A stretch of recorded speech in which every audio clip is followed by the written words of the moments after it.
Greetings and salutations. Welcome to another episode of 360 Info Network brought to you by the Cleveland Observer. We have a magnificent show lined up for you today. We are going to be speaking with one of the board members of the Cleveland Observer. And we also have on board with us Mr. Paul Hill Jr., who is a fixture in the cultural communities, a founder of the National Ries of Passage Institute. He's connected with the Black Child Development Institute, and he is bringing Haki Matubuti here to Cleveland on December 26th. So we're going to let you know all about that. But before we do all that, I'd like to introduce you to the founder and the creator of 360 Info Network, Brother Hamtonio. Hamtonio? Greetings, everyone. We love to do what we do here. 360 Info is where we take you on the journey of discovery of who you are, what you are, and what we should be doing as people. We try to bring you good information that you can use to enhance your life, to better your life, and to understand your life and where we are as people. And that's what it's all about, Cleveland. It's about understanding who and what you are. And they have so long, people has been not giving us the right information about who we are to enhance it and make us feel better about ourselves. So we have to investigate and do it ourselves. Just like we're having issues about them in history and taking history out of our schools, we have to do it ourselves. We can't let anyone pull the rug up from underneath us, and now we're out begging and asking for somebody to teach our children our history. So again, like Brother Vince said, we got a great show for you today. Tune in and tell everybody what's going on. Of course, we can see us on other platforms, 360 Info Network on Facebook, Vince Robinson's YouTube channel, and my channel, The Journey with Hamtonio. So plug in and tell everybody to tune in. All right. Thank you, Brother Lynn. I just want to introduce you to our guest. He is a licensed social worker devoted to making a positive impact on individuals and the community. In his current role, he's a program manager at Case Western Reserve University's School of Medicine, Department of Population and Quantitative Health Sciences, where they focus on research into the genetics of Alzheimer's disease in African Americans. He also has two very impressive master's degrees. One is in social administration from the Reserve University's Mandel School of Applied Sciences. And he also has a master's degree in nonprofit organizations with a certificate in gerontology. It gives me a great deal of honor and pleasure and privilege to present to you a board member of the Cleveland Observer. He's one of my colleagues on the board. His name is Devon Jones. Welcome to 360 Info Network, Mr. Devon Jones. How are you today, Devon? Good morning. Good morning. Thank you for having me. I am doing well, and thank you for that introduction. I forget all the things that I've done some days. I appreciate you, and it's a pleasure Yes. with you all. Well, you've done quite a lot, and Case Western Reserve University is in a place where they're doing a lot of outreach to surrounding communities. I attended an event at a center that they have over there on Wade Park a couple weeks ago, and what it was there are some incarcerated individuals at Grafton, and they created some artwork, and Yeah. that artwork was for sale, and some of it sold, and the proceeds went directly to those inmates. And what impressed me about that, first of all, was the quality of the artwork, because they created some phenomenal pieces. Yes, they But did. but for Case to host that, to be a place where the community can share creative work, is really important. And I'm sure that some of those folks were actually young folk. One of the reasons that it was important for me to bring you on today is because of the role that you're playing at the Cleveland Observer. And before we started this program, we had a conversation about the person who created the newspaper and his desire to see it transition to a place where young folk are welcome and are able to express their ideas and knowledge and insight. So with that, I just want you to talk a little bit about the mission of the Cleveland Observer, and how perhaps you fit in as a board member and as a content contributor. Oh, of course, of course. So first, let me just acknowledge the Case Governmental and Community Relations Center. on Case's campus, and just Janice Even Williams and Julian Rogers and the wonderful work that they're doing. And that artistic exhibit that they had is amazing. So I just wanted to acknowledge the wonderful work that they're doing in building relationships. And if you all are not familiar with the platform, please go check out Collaboratory. It is a great digital platform where people can collab, and it's hosted through that department at Case. So I just wanted to throw that out there. But once again, thank you for having me, Vince. And just real quickly, talking about the Cleveland Observer and my role in it. I was one of the founding board members working with Ron Calhoun to create the platform. We first started as the Ward 7 Observer, and we had one of our first events. It was a voting drive that was funded or supported by the Cleveland Foundation. And so since then, we had spread the paper to become from the Ward 7 Observer to the Cleveland Observer. And our ultimate goal is to focus on education, financial literacy, and overall community development, right? And so we have been focused on that. One of the best things about the platform, and we were very intentional about, is building up and working directly with community members and having them create the content and tell their story. Antonio, I think you had mentioned earlier that we have a story, we have a history, and it is valuable. And so we are very serious about empowering our residents to tell their story and to make sure that it's a good story. So many times we see on the news and then through other platforms things that are going wrong, but there are things that are going right with our communities. And so the Observer is a positioned to focus on those things and is motivated to focus on those things. And so I've been a part of it since we started. I've done several articles trying to highlight small businesses or nonprofits doing great work like Food Strong or University Heights Nutrition. And so one thing that people often question or have a question about is, what is our area? So we focus on Cleveland, the east side, west side, and the inner ring suburbs. And so we have a website and a print publication that comes out once a month. Okay. Well, I'm really happy to hear you talk about the engagement that you're doing in the community and giving people an opportunity to tell their stories. What often get lost with newspaper coverage is the folks who are in our communities that don't get noticed, because we always tend to focus on the people who are quote unquote making the news. But, we had a conversation before the broadcast began, and it was really about the importance of saying the names of those who came before us, but also talking about the folks who are still with us and doing great things in the community, because a lot of times those things go unnoticed. And unless there is some outlet, there's some way that we can communicate these things to people on a daily basis, we can lift folks up. I listened to, and I said listen, and I'm really strategic about mentioning that. But I listened to the article that you wrote about that company that is producing vinyl Oh, in yeah. Cleveland. They said Midtown. I want to say Huff. I want Yeah. to say Huff, because I'm fighting back against this whole gentrification thing that's Yeah. taking place right now. But it was really uh, enlightening to me to know that you've taken journalism to the next level, because illiteracy is a thing. Yeah. And if somebody is listening to that article and looking at it at the same time, then perhaps that could be a prompt to them to Yeah. learn how to read. So there's a benefit built into the process. And when you talk about being solution oriented, I think that that's one of the solutions. What are your thoughts about that? Yeah. So first, that article you had referenced is an article about Wax Mage Records. It's one of the very few vinyl companies in the world that makes custom vinyls for their artists to be able to sell on their own. So they have an entrepreneurial aspect to it. But ultimately, I think you said something very important. It's about showing this connection between journalism and community, and showing that there is an ultimate goal of showing and revealing what's happening, but also highlighting the things that are building community.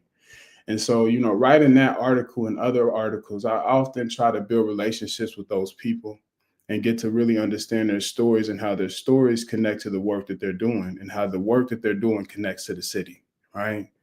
And so with Wax Maze Records in particular, I thought it was amazing because they have this real focus on building artistic expression in Cleveland and in Ohio in general, but Cleveland specifically. And so hearing their stories and learning about how much history is here in Cleveland, I think it really motivated me to write a good article.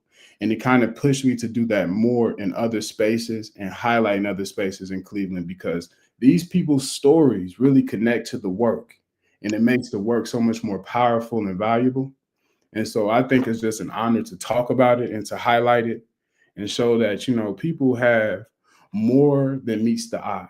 And as we ride around our cities, you said fighting against gentrification, these things that we see in our cities without the big, beautiful apartment buildings that they're building, it still has a story and it still has value way past what we could build on top of it. And so just highlighting that, not a lot of people know that there are so many businesses that are world class and unique to the world here in Cleveland. So, Yes. Yes, and when we talk about education and we see the changes that our current administration is going through, they're shutting down several schools, I mean, it doesn't make sense to operate schools that are like 25% occupied, but then there's the reality of bringing a school like Collinwood to Glenville, and these schools have had rivalries and animosity towards each other, and then you're going to put these students all in the same building. That's not going to magically resolve itself. uh, just wanted to get your thoughts about the education landscape right now and the challenges that they're having as a result of the reduction in funds and the realities of a school system that has a dwindling student population. yeah. So a couple things that come to mind. First, we have all heard the saying about you can judge a society by how they treat their older adults and their younger adults or their younger folks. And I think it's really important to highlight, just during this government shutdown, we saw certain things that showed where people's priorities laid, right? And I think it's important to talk about education, because education is the investment that we put into the future. And so if we're deciding now intentionally to take away things or to ban books, read a banned book, just saying, take away books and things of that nature, there is an effort to suppress history. And so, we find ourselves in this situation, but we know that history repeats itself. And so we could look back at the Red Scare, or we could look back at, different governments during the 1930s with the example of fascism in Italy or in Germany. There is a intentional effort to create a brain drain.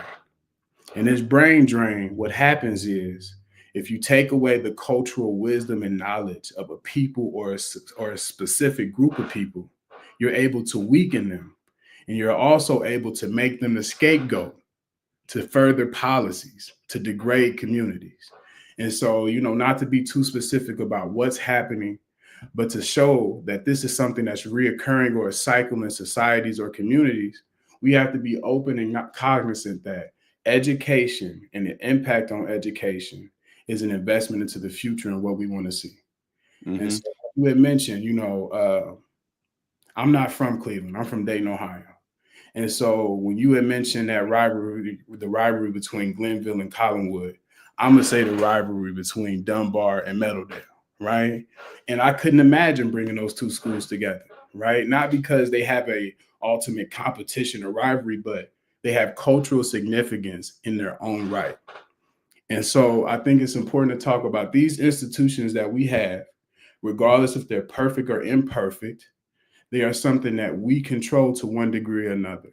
And so when we are seeing our public education system being impacted like this, and we're also seeing the voucher system and the impact that it has on public school funding, we ought to be alarmed, because these are institutions that we do not necessarily create, but we benefit from, which we ultimately have a stake in. And so we have to be really motivated on stopping them. I've been abreast to the situation of them merging our schools. And I am concerned because it doesn't feel like enough community impact or community say in these decisions. And I am one of those people. I know that we have a representative democracy, but I think that there is a lot of flaws in allowing people who may not necessarily be in touch with the reality of the experience of people living here making the ultimate decisions on stuff like schools and things of that nature. Yeah, well, it's interesting, Devin, because when you talk about community input, usually by the time they get around to asking the community what their thoughts are, the decisions have already been made. That's They right. give people an opportunity to air their grievances, and I guess, it's, well, let's let you get that off your chest, Yeah. but we still going to do what we're going to do. Primary example of that, and I'm not really supposed to talk about it, but the change between WCSB, the Yeah. previous version, and the new version. I'm going to step away from that, but I think that's a prime example of that. Brother Hamtonio, you've been listening to what Devon has shared with us. What are your thoughts about what you have heard? Yes, I agree with you with that. And as far as the observer of what they're doing, then you have to be acknowledged and applauded about trying to bring that type of content to our community. It's ever so important these days for us to get good content. Internet and social media is doing this thing, but we need all angles to attack. Because we're being attacked. We really don't know, but we're being attacked. So in order to do that, we have to use all means at our disposal to get our information and our story out. So more often than not, we always hear the negative side, and they make news by that all the time. But all the good works that is going on, and okay, as far as my occupation is concerned, everybody know that I was in law enforcement. Okay. And when we went to some of those classes, violent crimes, that's a very small percentage of people who's actually committing violent crimes. So I'm saying that to say, what about all the other good that people are doing? Our people, we really getting a good take on what's happening around the city, that people doing good. And so, like the paper, like I always believe that images are very, very strong, and we need to have more positive images around our community. That's something that I wanted to start. Putting yard signs out with positive images. When people driving down the street, they can see positive words being committed. We have to deal and attack the psychic and the consciousness of our people, and we got to do it in all kind of ways. You always talk about music and culture and things like that. We got to hit them hard from there. They got to see it visually. They got to hear it. You got to have the plays that talk about it. You got to have, they got to see representations of economic power in our community, with people owning businesses that look like them. You know what I mean? And fortunately, we have to engage again back into our community with our youth to show that intergenerational piece as well to folks who may not get it. So it's very powerful, and it's very necessary. But I want to say one more thing that I just recognized with Brother Jones and thought about it. It kept hitting me. You came and spoke to our group at the Black Police Retirees Association. I'm the president over there, and we came in. Yeah. And she just told me that you're coming back in what is it, January or December? January. In January to speak to the group. And one thing that I was so happy that you said that I've been talking about for, I said, well, people are starting to understand that when we talked about, and let me stop again. I applaud the work you're doing at Case Western Reserve as well. And I was very impressed by what you was doing over there and the type of people that you surrounded yourself around. But I'm gonna cut this off soon. But when you said something about the instrumentation, medical instrumentation in hospitals that are geared around the physiology of the white male and female, most Black folks do not understand that. And when you said that at the meeting, I was like, thank God. People are starting to look at that and see that. Yeah. Appreciate it. Yes, thank you, Brother Antonio. Yeah, one thing. Oh, go ahead. Sorry. No, go ahead. I always try to cite sources because people have to be able to access this information on their own. And so we were talking about, and I referenced the book, The Medical Apartheid. The name of the author is escaped, but The Medical Apartheid. And she talked about all of those things. And it's an important book for people to read, Black or not, to understand this medical system, research in all parts of it, and how we're impacted by it. But yeah, I appreciate that, brother. Mhm. I just wanted to embellish something that Brother Hamtonio mentioned about history, Yeah, because what the Cleveland Observer is doing is writing history. that's right.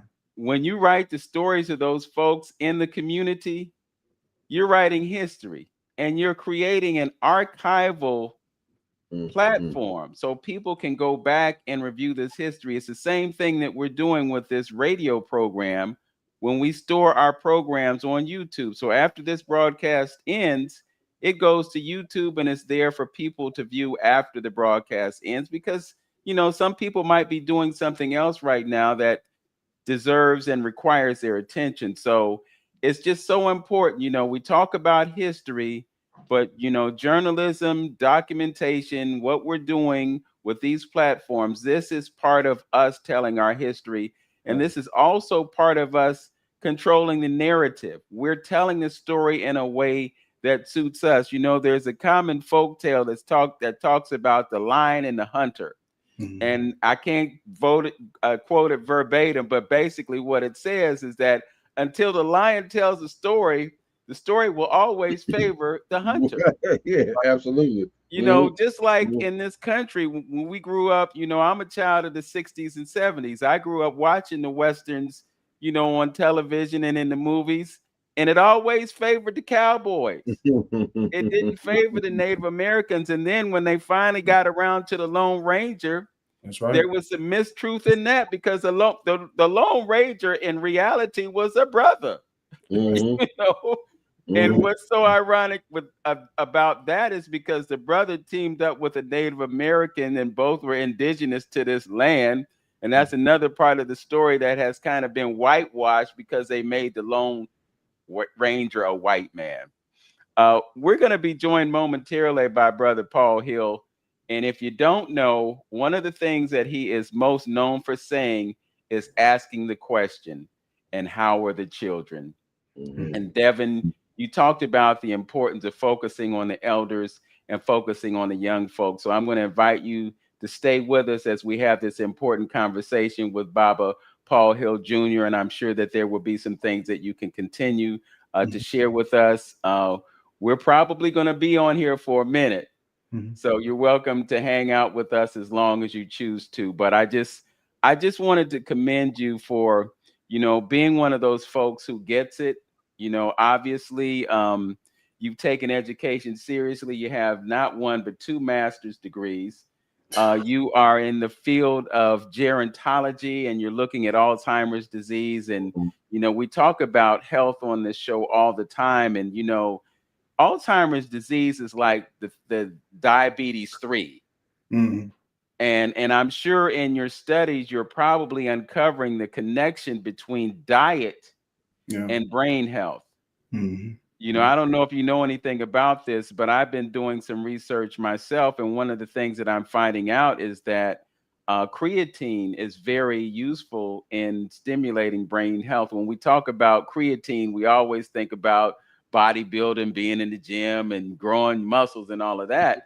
But what I'm learning is that the ones who are most affected by dementia are actually women, Yeah.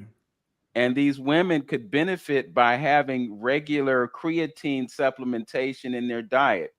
Do you have any awareness of this? Yeah. So first, let me say there are certain herbs and things of that nature that help with brain health.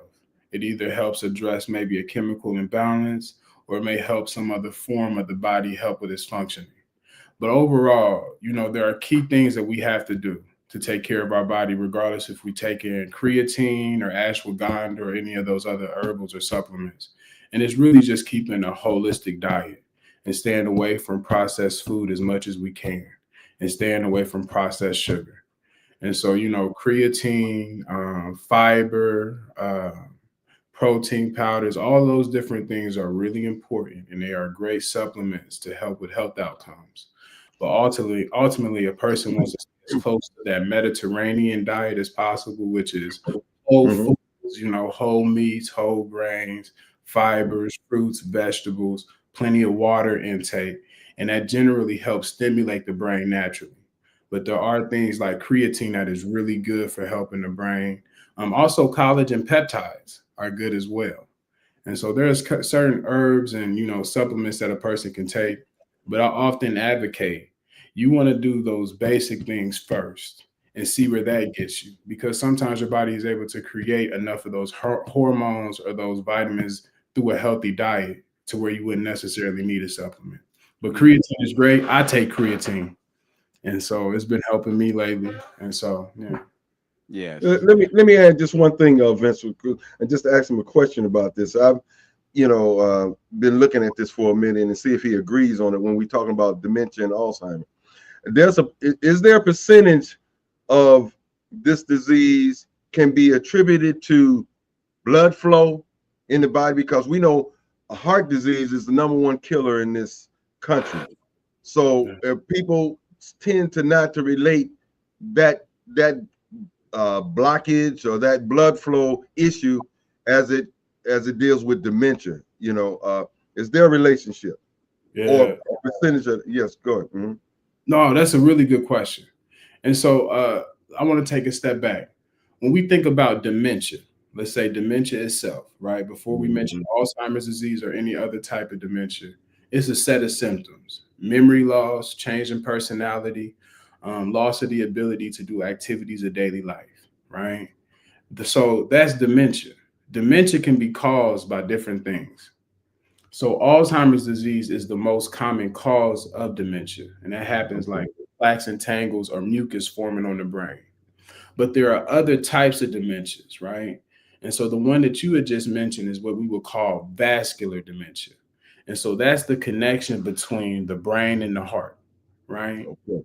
So 25% of the blood of every heartbeat goes to our brain.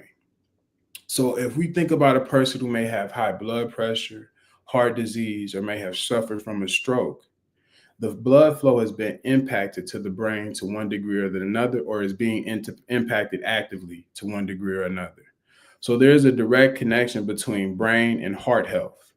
And that's why we often stress that exercise is essential. And, it does make our body strong, but it also makes our mind strong.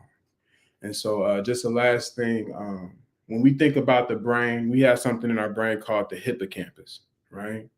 This hippocampus is a small thing inside of our brain, but it's responsible for our memory.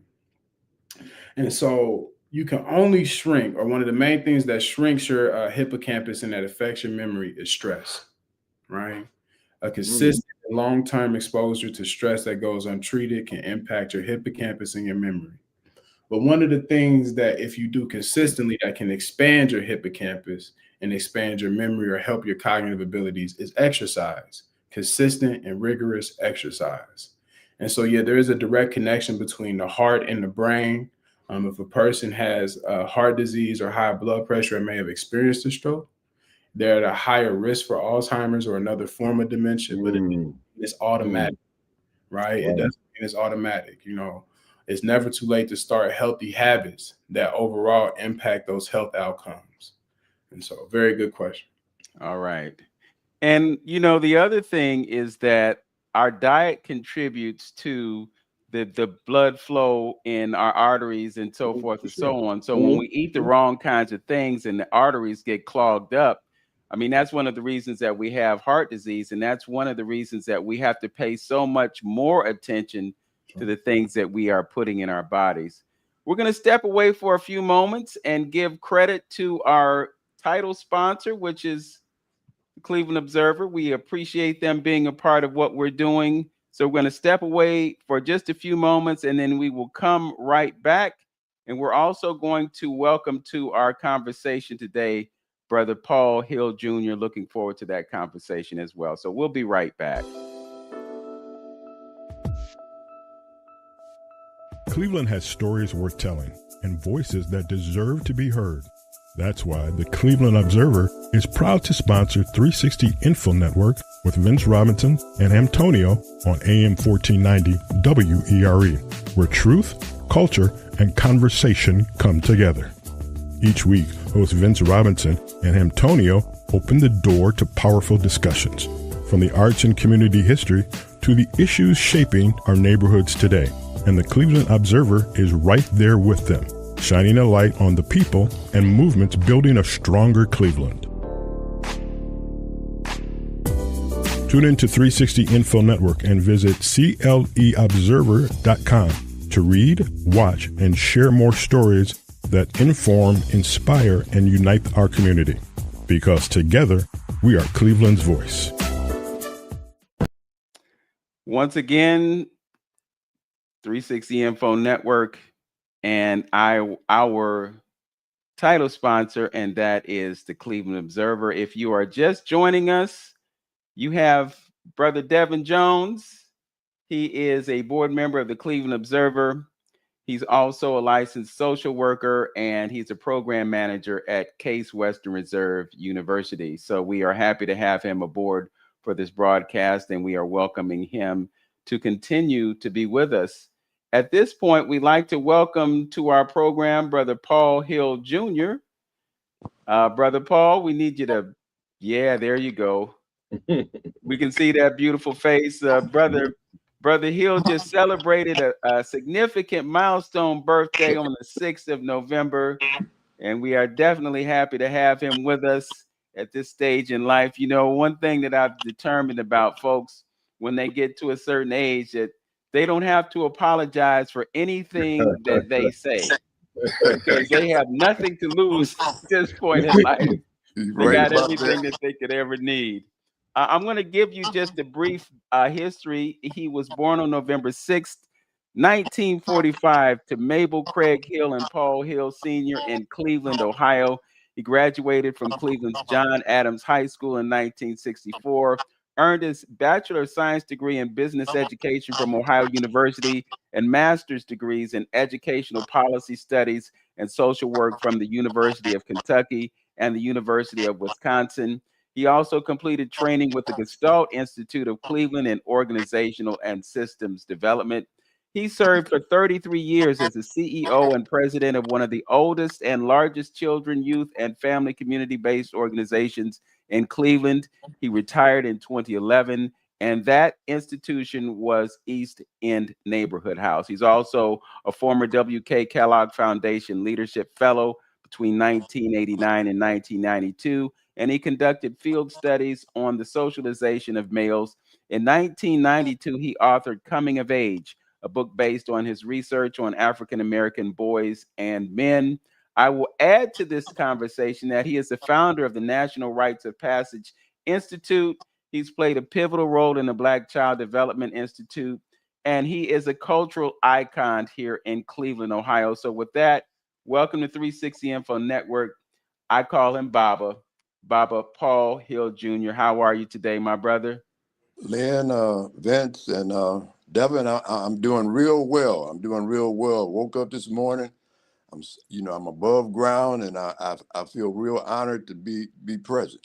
Okay, well, we're definitely how's that knee or leg doing us? How's that what? The knee or leg, it was something that you had. Oh yeah, I had a knee replacement on my right knee. Mm-hmm. I need one on my left, but I stay active as far as exercising, and I work out, Devon. I work out at least 4 times a day. All right. Walking a couple miles and on the bicycle for 3 miles and watching my diet. Okay. Mm-hmm.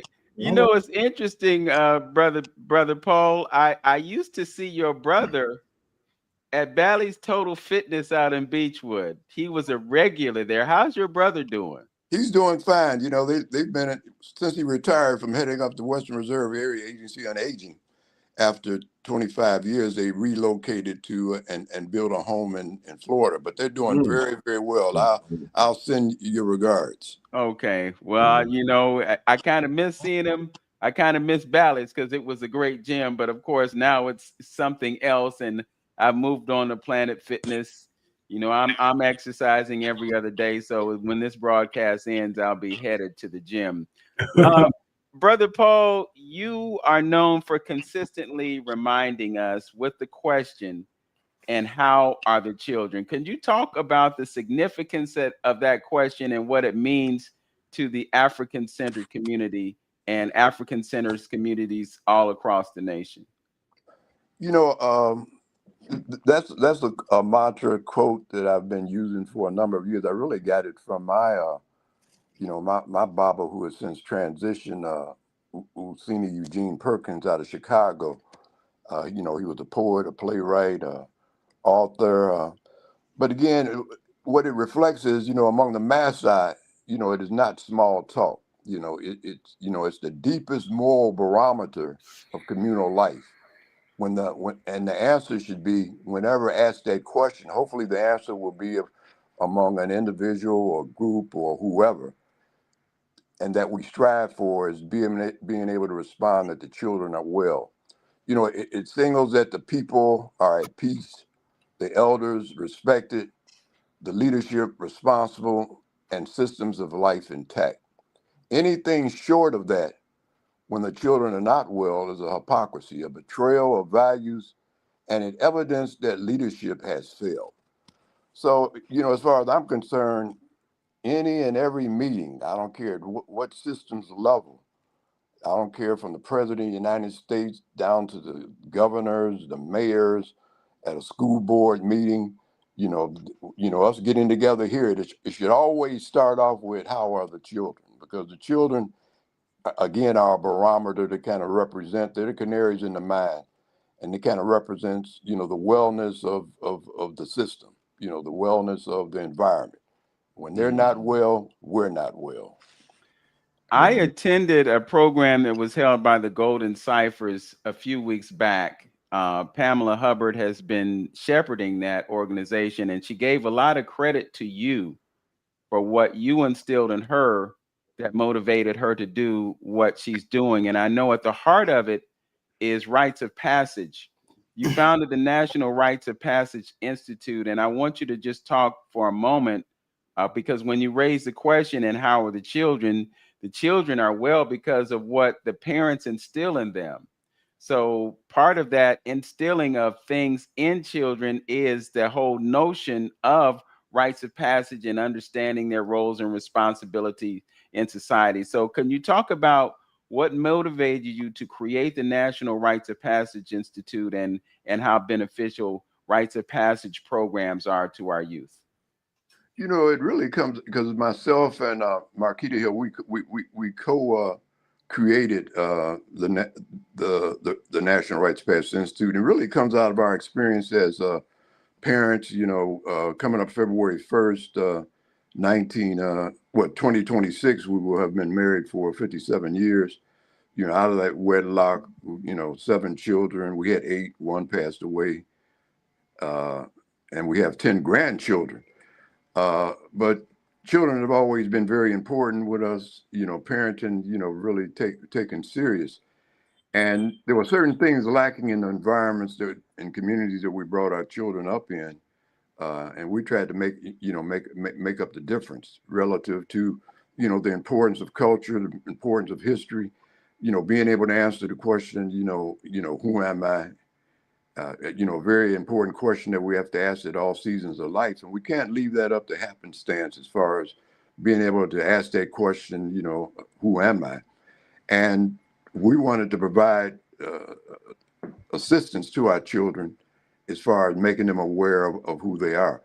So we really, it also came as a result of a conversation I had many years ago with Jawanza Kunjufu, Dr. Jawanza Kunjufu, who we just lost, I guess within the last year. He passed away. He was the publisher of my book, Coming of Age, back during the 1980s. And a question that we always talked about had to do with just the children and the wellness of the children. And he wrote a book. It was called Countering the Conspiracy to Destroy Black Boys. And that was a classic, just a 4-chapter book. He didn't want it too long because he wanted folks to be able to read it and, being available to the community. And one of the practices that came out of that had to do with the development of a system, really reclaiming something that has always existed. Rites of passage is part of the human development process, and it's been used among indigenous people for thousands of years. on the continent of Africa, you know, as part of the socialization process and regenerating the community, you know, our forebears and ancestors, they had a process. It wasn't called rites of passage then, but it was a process for regenerating the community to replace themselves as men and women, as adults. And that process you find today, you know, remnants of it throughout, you know, wherever indigenous people are in the world, specifically as it relates to my interest, you know, being on the continent of Africa. You know, when I got my W.K. Kellogg fellowship from 1989 to 1991, the specific project that I worked on was looking at how males are socialized among indigenous people, not only the continent of Africa, but I must have traveled over 200,000 miles. I was on the island of the North Island of New Zealand among the Maori people. They have their own rites of passage process. You know, spent time among the Zuni Pueblos in southeastern part of the United States. Spent a lot of time among the Wolof people in Senegal, in Liberia and Sierra Leone, the Pora Society, which is a rites of passage society for males, and the Sandee Society, which is a puberty rites process for females. But out of that, you know, reviewing the literature, that field research, you know, came up with a process, myself and Marquita, that we use for our own children as well as their friends. And also, we used East End as a laboratory as far as incubating the rites of passage process. The process itself, not only have we used with our own children, their friends, the youth that have been served at East End Neighborhood House, we also had a demonstration project with the Cleveland Public Schools, you know, some years ago, and it involved initially 4 schools, and then it was expanded to 11 schools.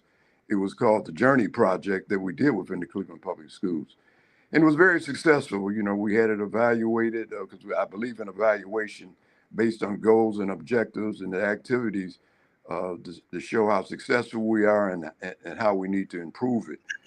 So we've used a number of evaluators, you know, over the years, you know, from around the country. We've also used the process through the Cuyahoga County Department of Children and Family Services through their independent living program for young men and women that were getting ready to age out of the child welfare system, those that were in group homes and foster care. We were very successful with that. We've also used the process within the correctional institution, specifically Grafton Correctional Institution, where I spent 31 years.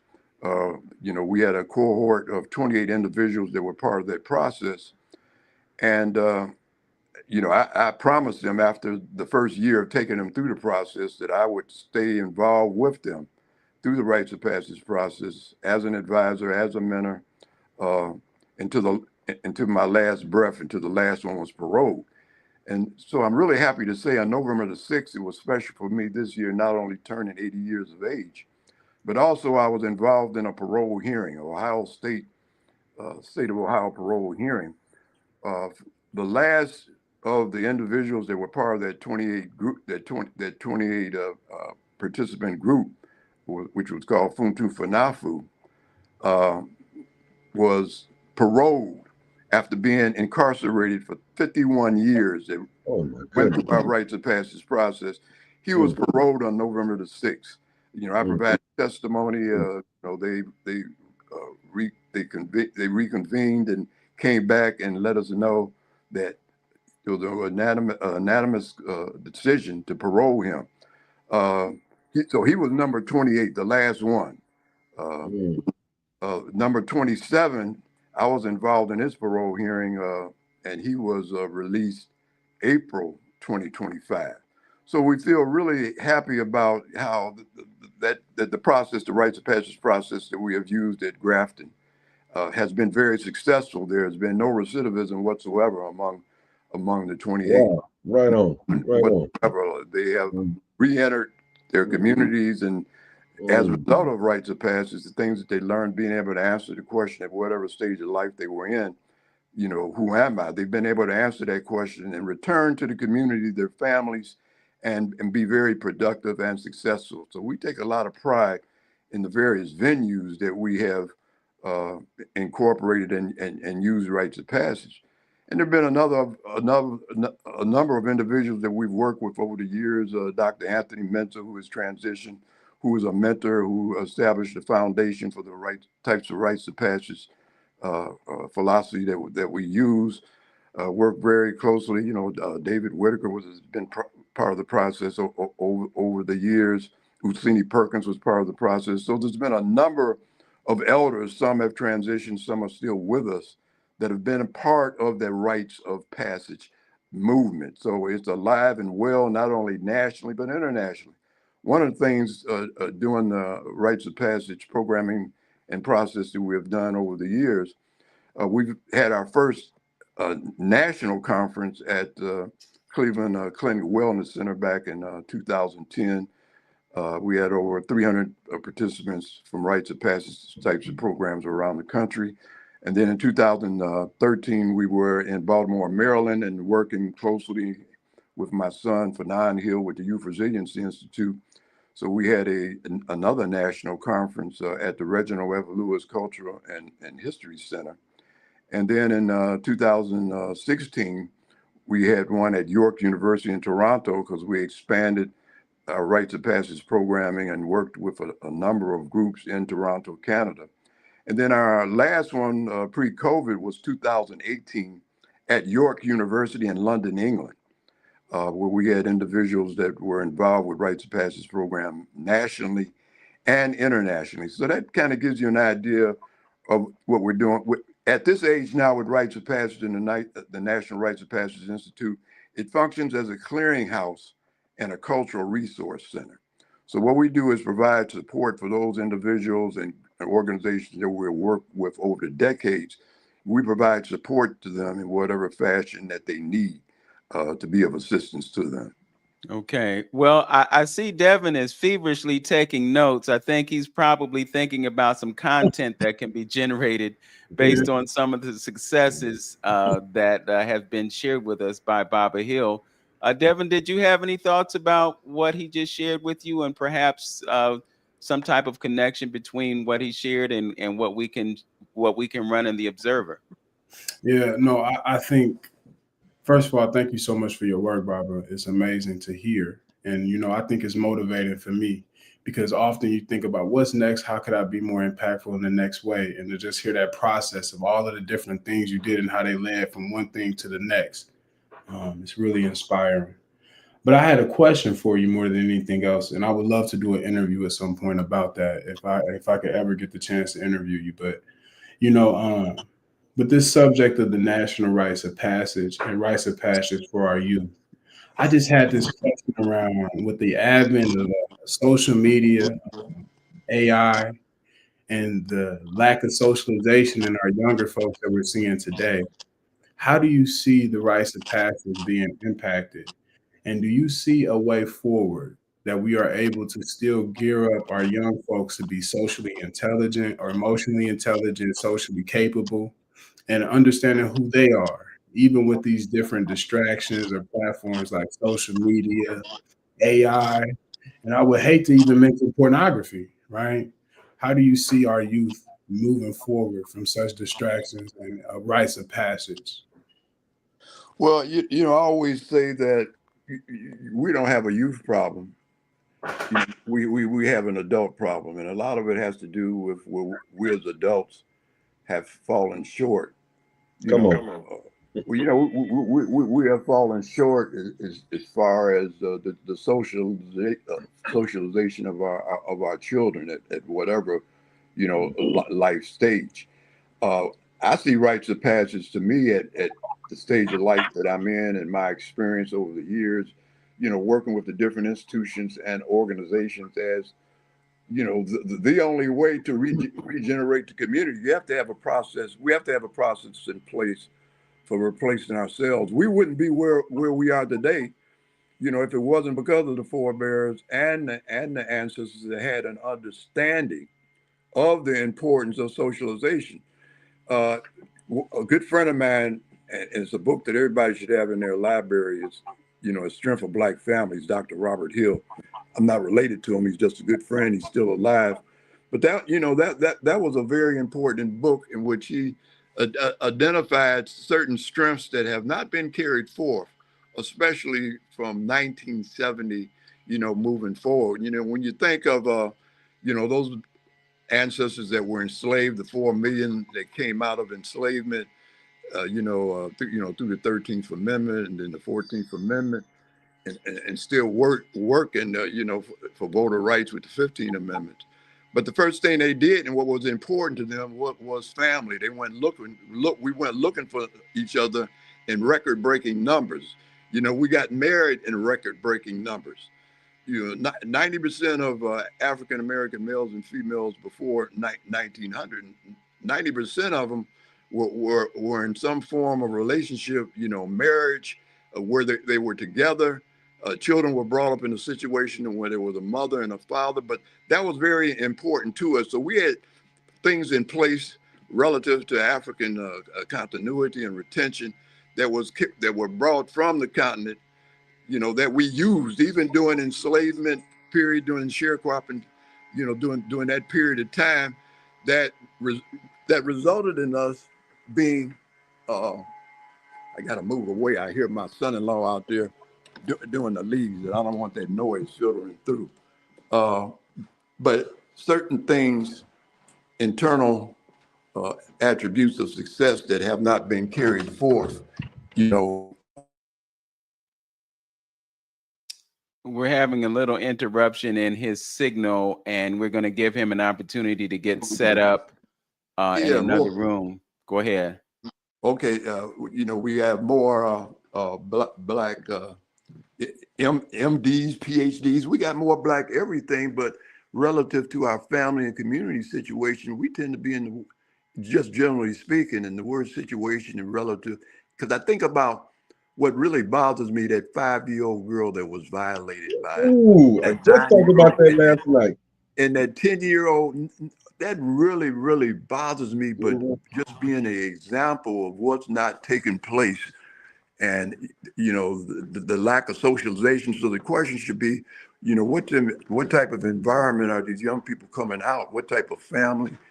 Who's in that environment as far as parents or whoever? But there's definitely no form of rites of passage or human development that's taking place for that type of behavior and those type of actions to be among children that young. So I see rites of passage as a very important process. Again, as I said, we've reclaimed that needs to be incorporated. It really bothered me when we had the program within the Cleveland Public School. So the question would be, well, if we were successful in the Cleveland Public Schools, why wasn't it continued? Because we were part of the career education and the vocational education department with Pat Prunty at that time and John Perrin. And it was very successful in the 11 schools that we were in. It wasn't continued because it had to do with the changing of the color of the day, within the educational system, based on funding, based on interests. The colors of the day change. The colors of the day change to what it's called Leave No Child Left Behind. So as a result of Leave No Child Left Behind, a lot of those social and cultural things that were taking place within the Cleveland Public School system were really thrown out the window. They threw out the baby with the bathwater. And also the Cleveland Public Schools at that time were taken over by the city of Cleveland, where the mayor was in charge of the schools. It was no longer an independent school. It was a board. Yeah, and the board, there was no longer an elected board. That breakdown. So it wasn't continued as successful as it was, and as much as it is needed today. Just think if it had to continue, the impact it would have had on the young people that were involved in that process, within the Cleveland Public Schools. And the same thing in East Cleveland. We had a similar program after I retired. Dr. Corley, who was superintendent at the time, asked me to come into East Cleveland Public Schools and set up a program, which we did with middle schoolers, 7th and 8th graders, and it worked out very well. The process took place during the school day. But again, East Cleveland Public Schools at that time, back the 2016-17 school year, was taken over by the State Board of Education. So they replaced the superintendent again. They took away the powers from the elected Board of Education and brought in an advisory committee that was appointed by the governor. And then they appointed a CEO that the governor appointed. But again, as much success as we had and as much as it was needed then, and it continues to be needed now, they're not in the public schools, the East Cleveland Public School or the Cleveland Public Schools. And a lot of it has to do with just the leadership crisis that we suffer from, and those problems that come as a result of that. Okay, Baba, we're going to need to interrupt just momentarily because we're about to make a transition to our online platforms, YouTube and Facebook. We're also going to give you an opportunity to set your phone up so that it's stationary, because the folks are watching and the picture is moving around a little bit. So we're going to let you get set up, and we'll work that out. In the meantime, I just wanted to make a couple of announcements. We have some programming coming up at Larchmere Arts. You will be able to come to Larchmere Arts on the 29th of November, and you will witness the closing show. Kim Essence Hunt Edge is going to close her solo exhibition on the 29th. We're going to get started at 5 o'clock. There will be refreshments, and there will be opportunities for you to purchase some artwork. She has some fabulous pieces in that collection. She's got 12 pieces up on the wall, and if you're an art collector, I'm sure you will enjoy them. Also, on December 6th, we're going to have the next installment of Poetry and Percussion. We will be featuring a young person by the name of Butta, and she spells it Butta. And I'm just imagining that she's probably smooth as butter, and that's why she chose that moniker. So you're welcome to join us on that date. It will be on the 6th of December at 7 p.m. We got catering by Chef Valentino. And from what I hear, he's got great cuisine. So you'll be able to purchase those things there as well. So programming coming up at Larchmere Arts. We're going to keep you tuned in and plugged in. Brother Hamtonio, did you have anything that you wanted to share with the listening audience before we move on to our online platform? Just as closing with one of our good brothers, brother, almost I just had culture. People without a culture and history is like a tree without roots. So that's our good old Marcus Garvey said that. So we got to keep focused on that. Okay. All right. Just wanted to send you out another reminder that we are going to be on YouTube and Facebook, and we're also on LinkedIn. So, you can support us. You can go to the Journey by Hamtonio or Journey with Hamtonio. You can subscribe to his YouTube platform and get him over the 1,000 subscriber mark. So he'll be able to monetize his channel and bring you great content as he always does. Like to invite you to come over to my platform as well on YouTube. We are doing everything that we can to bring you what you need to improve the quality of your life.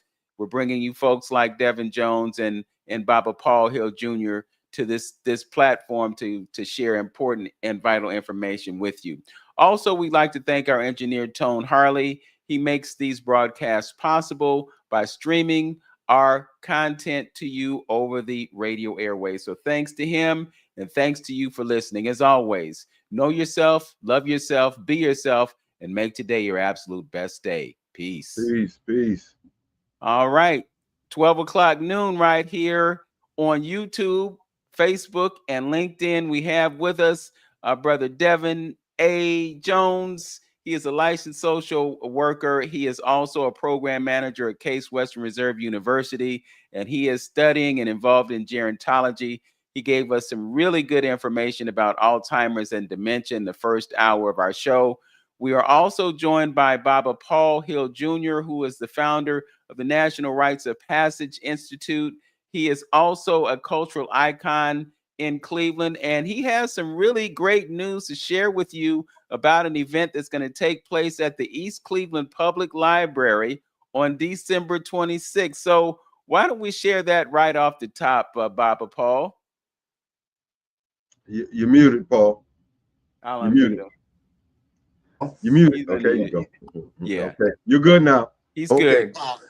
The National Rights of Passage Institute, in partnership with the East Cleveland Public Library, we want to proudly present Kwanzaa 2025 in Nguzo Saba at 60. And it's going to be an evening of culture, community, and creativity, celebrating 66 decades of the seven principles that continue to inspire Black unity and empowerment. The program will include live music by youth people, Elder Charlie Duggars, who is the Kwanzaa Baba of Baltimore, Maryland. We're bringing him in. We have a special guest, and the special guest I'm going to share with you now will be Haki Matabuti. Haki Matabuti, is the publisher of Third World Press, which is the longest serving independent Black publishing institute in the United States. And there also will be a community reception with food and fellowship that will immediately, follow the program. So Kwanzaa 2025, marks a milestone year. And again, the 60th anniversary of the Nguzo Saba that was first articulated by Dr. Malana Karenga in 1965, which reflects the foundational principles of Kwanzaa. Yes, and I think probably now would be a good time to share with us what those seven principles are. Those principles are, the first one being umoja, which is unity. A chain is only as strong as the weakest link. Then one of my favorites, especially the favorites of my children and young people, period, because they have a hard time pronouncing it at first in Kiswahili, but it's Kujichagulia, which is self-determination, which basically means there's certain things that we have to do for ourselves. We can't be dependent on other folks doing for us. And we wouldn't be where we are today if we weren't a self-determined people, thanks to our forebears and ancestors. The third one being Ajima, collective work and responsibility. That's really important today as far as us pulling together to do what's necessary within the family, within the community, and within the institutions, that being important. Ujamaa being the fourth, cooperative economics. We may have limited resources as individuals, but if we pool those resources together as families and community and institutions, we'll be much better off as we were in the past. Next would be Nia, purpose. If you don't know where you're going, any road will take you there, but the importance of purpose. And to me, that's best said by Frantz Fanon. He said, out of relative obscurity, each generation must define its purpose, carry it out, or betray it, but the importance of purpose. Then we have Kuumba, creativity, and the creativity that is reflected in individuals that we have on today. Vince is an example of Kuumba, with the music, with the art that we have contributed, and we continue to contribute through our music and art. And the final one being Amani, faith, the importance of just faith and having hope. But those reflect the Nguzo Saba, the seven principles, which we will be celebrating 60 years of on December 26th and throughout 2025 Kwanzaa. Well, I applaud you for getting the word out early. It seems that, for whatever reason, we find out about what's going on close to the time that it happens. So this is a preemptive strike, and folks can put the event on their calendars, and we can get geared up for what happens in December in that last week. And, one thing that Antonio and I talk about all the time on this program is the importance of us being cognizant of the Nguzo Saba, not just in the last week of the year, but year round. I think when you combine the seven principles, the Nguzo Saba, with rites of passage and cultural identification, we can move things forward, especially in this time when there are forces that are attempting to erase history and erase our connection with the past. The primary important thing for us to do, and I know that you speak to this in the great things that you write, Baba Hill, is that we have to remember who we are. We're the strongest of the strong. This country would not be what it is without the things that we have contributed to the success of this country. I watched a video earlier today, and it was this young woman speaking passionately about the racism that exists in our country. And one of the things that she brought out is the fact that the reason that we have a 20% copay with respect to healthcare is because that was their way of trying to make sure that we ceased to exist. And despite the fact that they created this 20% copay, which would result in us not being able to sufficiently cover our medical bills, not only does it affect us, but it affects them too, because there are so many poor people that can't afford health care too. And, we look at this government shutdown, and one of the reasons that the Democrats held on to this idea that they had to hold their ground or stand their ground is because they wanted to continue certain aspects of the Affordable Care Act. And guess what happened? 8 Democrats capitulated, and it's business as usual. I want to give Devon a chance to chime in on that idea, and also welcome Baba Paul and Brother Antonio to speak about that, because when you look at the history of this country, you can see how this racism has been systematic, it's been intentional, and it has gone a long way towards creating a fear of living. Really, I mean, when we look at all the things that they're pushing at us with the distractions that they create, it's really about creating a certain level of fear, and also creating a mindset of lack as opposed to a mindset of abundance. And I know I'm standing on a tall soapbox, but again, I don't want to say I'm a victim, but I guess maybe I'm a beneficiary of social media, because so much is shared through social media that shines the light on the truth. When you look at the minerals that are in South Africa and Botswana and Ghana and the Democratic Republic of the Congo, the world could not exist without the resources that we have. But these countries exist in a state of lack because the wealth is not being shared with the people who live in those countries. And it's really the same here in the United States. Same thing. This is the so-called richest country in the world, but then, they cut SNAP benefits, and people are afraid that they're not going to have turkey on Thanksgiving. So I just wanted to have you comment. I know I just said a lot there, and I know there's a lot to unpack, but what are your thoughts about the racism and the way our political system really failed us in this instance? And I'll invite you to go first, Devon. Yeah. Well, thank you for the question. I don't want to be too long. When I think about the question you just raised, I think about how there are certain things that as a country that were never addressed from the founding of this country. And I think someone had mentioned something about, if you don't understand your culture, it's like a tree without roots. I think if we don't understand the founding nature of this country and the idea between the connection between property and rights, I think it's hard for us to really understand how we got here today. I often think about, you had mentioned political parties at one point, and we've had different transfers of ideology between the political parties over the span of this country, which means that we've had the parties change their viewpoints based off of the circumstances of society. And I think when we look at how racism impacts the country at large, we have to be really mindful that this is a systemic thing, and it's in our policies, and it's the goal of making it further entrenched in our policies. And so I think back to this book that's really good. It's called The Rising Democratic Majority. And I often forget the name of authors. And so this is a really good book because it talks about how, in general, there is a demographic change in the United States.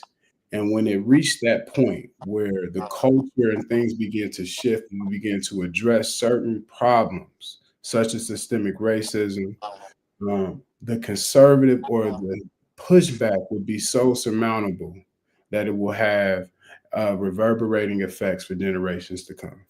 I think we're seeing a backlash from some progress that we have made, incremental as it may be. I think it is still backlash from that. And so, when we look back at the Civil War and things of that nature, I don't think that the people who were responsible and the ideologies that spurred from it were ever truly addressed or punished properly. And I think that we often allowed those things to fester because of the economic model we have in capitalism allows us to be in a place and space where we exist without addressing how we exist. And so you had mentioned something about this dichotomy between scarcity and abundance.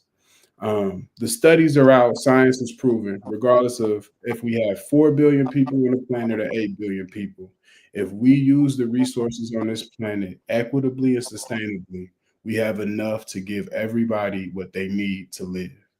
And so we are confronted with the reality that racism is intertwined with our economic system. And the ultimate experience that we have is tied to if we address what's happening in our systems. Right now, we are at the highest wealth inequality ever in history. And we have to really address what that means. And I think that, we are seeing things, and I mentioned AI before, and I mentioned social media, but those two things are rewriting how our society works right now. And if we do not say anything about it, if we do not address it, that AI system is going to have those same biases, those same systemic racism Right. now and that we had during the Civil Wars, we had in the founding of the country. And so these cycles that we're in as a country and as a society is due because we do not address what is here and what has happened from indigenous people to those brought here from from different lands. All of those things are intertwined. And so we have to address our economics, our current day experience, and address how we are rooted in this. And this is a part of our experience as a whole. Okay. Brother Antonio? Well, we need wake-up calls. Yeah. We need to be jocked into something because I think we only group of people that would do the things that we do, send our kids to the same people that oppressed us, and celebrate a God or a Jesus that don't look like you, that look like the oppressor. Like me and Dr. Whitaker say, we got to be suffering from some Stockholm syndrome or some mental illness. We have to understand that I truly believe if once people become culturally sound, and into their own ethnic lineage or behavior, then a lot of the problems that we're having wouldn't take place. Just look at some of the societies that is in this culture but not of this culture. Let's say the Jews, just say the Amish, some of the Native Americans and stuff like that. Look how they're a part of the society but not of the society because they got their own network that they're working with, to tell their stories or to go through their celebrations and things like. We have to understand that. And I was about to say, I'm gonna say it anyway. We got to get off sucking on this European way of doing things. We think it's the only way to do something. It's the only way to understand what the purpose of a community, man, woman, child. That's what our brother Barbara Hill is talking about. Going back to what we understands and know that works best for us as far as the people is concerned. So until we get to understanding that and the value of our children, like our good brothers were saying, I think it was Brother Barbara said, our children are replacing us. So how are you going to let somebody else inform your kids on how to replace us when we move on? See, that's crazy. And I don't know how our talented 10 is allowing that to happen in our communities. Did they sell us out or what? You know what I mean? Because it don't make sense. You can't tell me that Cornell West don't know the importance of us having our own schools and telling our own stories and teaching our own children. You can't tell me that he don't understand that and know that. So, and saying that, I believe that until we hit the nail on the head and understanding that we have to be and have to do the Sankofa and go back and pick up what we left behind, that is never going to take us forward. And we have to get rid of those images that was taught to us and shown us about Africa, because what you just said, Vince, about the natural resources and it makes the world go around. Tell me how you're going to get to that type of status of being a nation and a people and respected if you don't connect with those kind of resources. That's the only thing that's going to level some of the playing field that we've been lacking in for this long, just being consumers, not producing anything, not a part, not connected to a good land mass. We still want to be called black or color and not an ethnic group. Until we get here, until we get in our minds and understanding that we were food. And I'll close by saying it's almost like the substance abuse arena.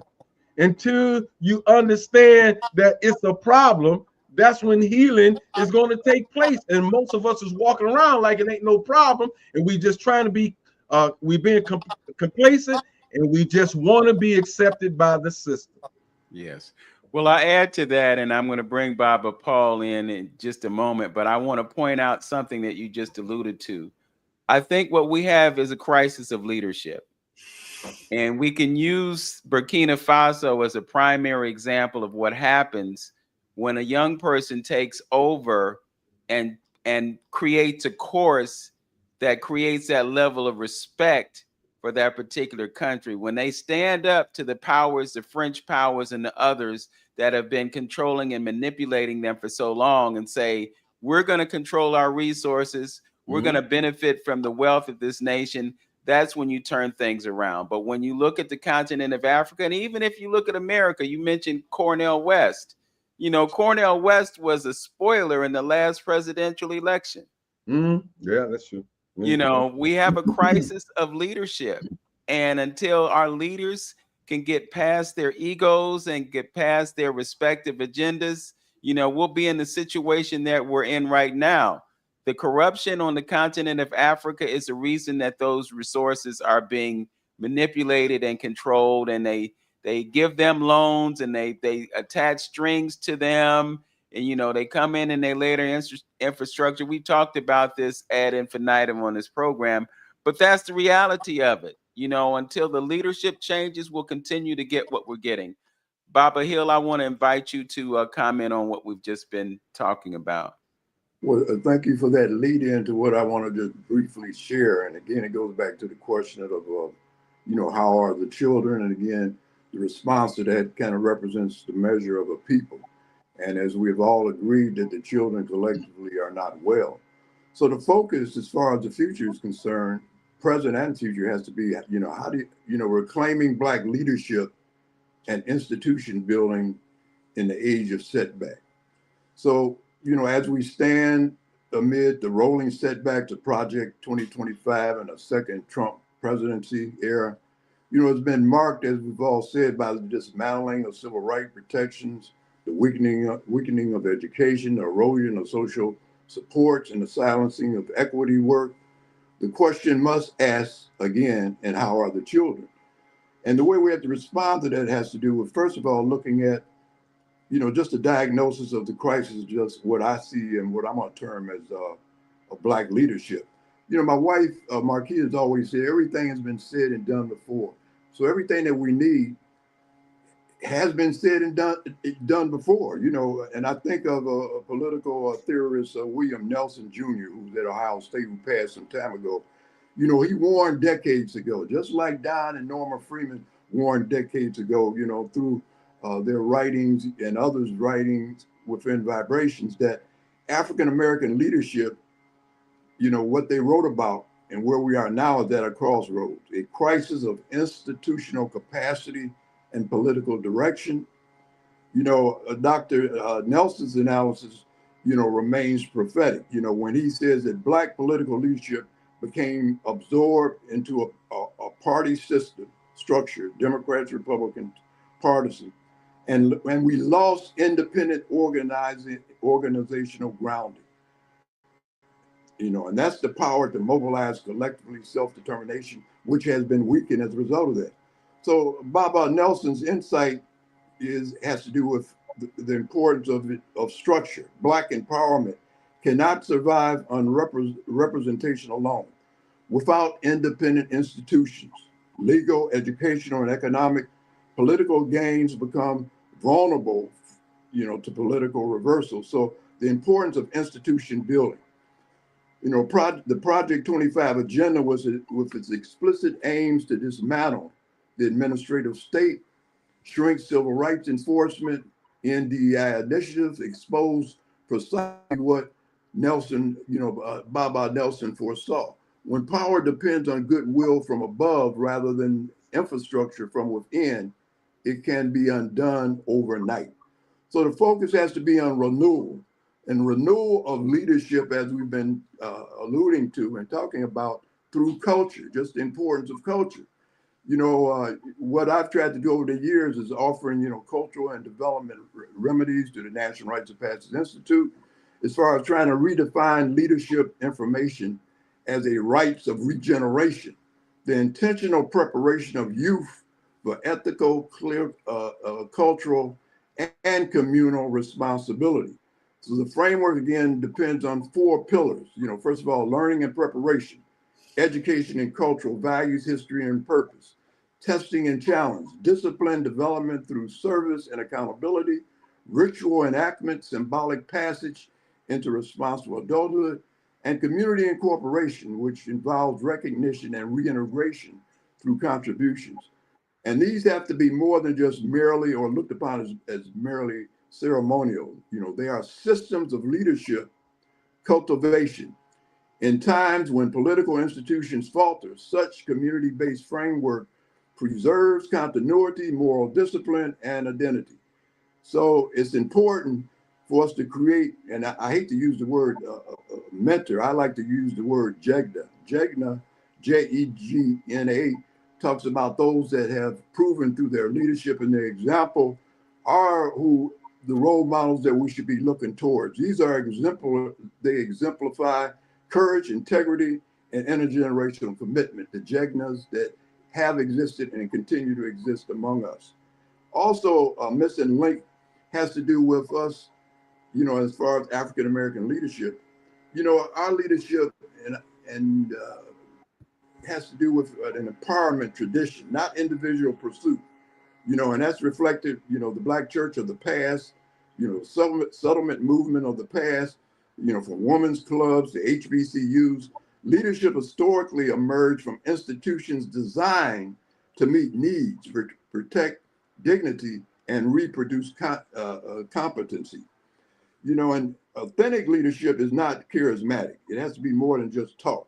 Too many of us are overwhelmed with just people that sound good and they're charismatic. It has to be institutional stewardship. And that goal has never been simplified to integrate into dominant systems, but to build parallel systems that can survive when dominant systems withdraw support. We had those type of systems, back during the 20s and the 30s when we weren't allowed, and there was bias, covert and direct bias against us. We created our own parallel systems that sustained us. So we have to move back to that and create the type of human infrastructure of leadership that reflects that empowerment tradition of the past. Again, it goes back to everything that's needed has been said and done before. It's there. Don talked about it. Others have talked about it. It's just returning to those, not romanticizing, looking at what isn't feasible today, but there are a lot of things of the past we just have not brought forth and we have abandoned. Well, speaking of abandonment, you talked earlier about the success of rites of passage in Cleveland schools, and then you indicated that they discontinued them. And it just seems to me, in light of the present condition, that perhaps it's something that they should return to. But, sometimes you have to wonder, is the design of the school system one that fosters failure as opposed to fostering success? For example, you have one school in the entire system that's a school of the arts, and you don't have art to the level that it should be in each and every school, and the students suffer because of that. And it's a well-known fact that when students have art, they're better students. Exactly. So why wouldn't you want them to be better students? Why do you handicap them by not offering them something that will make them better students? You know, I live in the Glenville community, and there's a school over there on Lynn Drive. And I remember years ago passing by that school and noting that there were no windows in the school. And if you look back to the King Arthur plan, and I know this is all conspiracy theory and everything, but part of the design of municipalities was to have schools as holding centers. So if they ever had to round up people, they could bring them into these buildings and they would have no escape. So it just brings me back to that inevitable conclusion that the education system is not really designed for our success, it's designed for our failure. And that's why a program like Rites of Passage could be removed from the Cleveland situation, and there's no outcry. You know, I mean, students and parents should be up in arms because they know that this is something that is of benefit to them. I'm going to quote my good brother Mwatabu Okanta, who, as you know, has been involved in Rites of Passage programs at Kent State University. And he shared with me one time that an administrator who was responsible for diversity, inclusion, and equity at Kent State University advised him and Baba Qua David Whitaker, Nana Kwame II, that they had to make the Rites of Passage a multicultural experience, that they had to water it down. Now, Baba, you went to all those different places and observed the Rites of Passage in those respective cultures.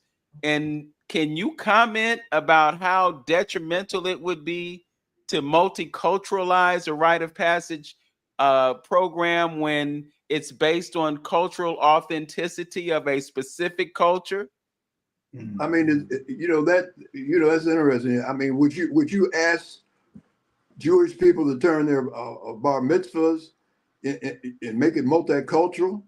No. There are certain things that are sacred that kind of represent who we are, and we have to appreciate ourselves and value ourselves before we appreciate and value other people. So that's ludicrous. I remember when we first started developing the Rites of Passage process for students at Kent State through the STARS program. You probably remember the STARS program. Latardis Goggins, myself, David, Matabo Okanta, that successful program that was reflected not only in the social development and achievement of the students there, it was also reflected in their academic, progression. So this is, Rites of Passage is proven. It's proven. We have to keep it, among the various groups whose culture it should reflect. It cannot be multicultural. It has to focus on that specific group. It was set up that way and it was meant to do that. Another thing I want to say too is that there has to be an emphasis on institution building as a moral imperative.